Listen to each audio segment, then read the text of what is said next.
हाँ सुनत है। अरे मोरे नई हरवा ने बुलवा के पेड़वा हो छोटी ना नदी ने बुला फरेला झोपेदार। छोटी ना नदी ने बुला फरेला झोपेदार। छोटी ना नदी ने बुला फरेला झोपेदार।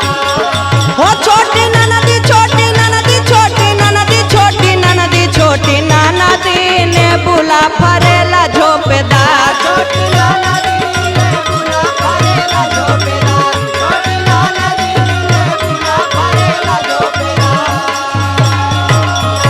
और सुना हो सुनावा। अरे ने बुला तोरा ना गईली वही रे ने बुलबगिया।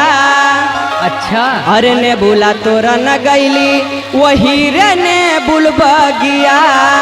हो छोटी ना नदी गाड़ी गए अंगुरिया बीच काट। छोटी ना नदी गाड़ी गया मुर्गा बीच काट। छोटी ना नदी गाड़ी गया मुर्गा बीच काट।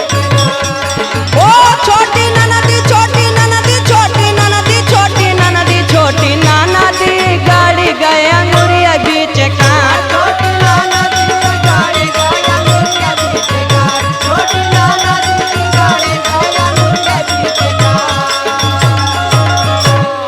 के ना निकाले मोरे अंगूरी के काटवा। देवरवा ना रहा का। अरे के न निकारे मोरे अंगूरी के काटवा। अरे छोटी ना नदी के ना दरदिया हारले। छोटी ना नदी के ना दरदिया हारले। छोटी ना नदी के ना दरदिया हारले। हो छोटी ना नदी छोटी ना नदी छोटी ना नदी छोटी ना नदी छोटी ना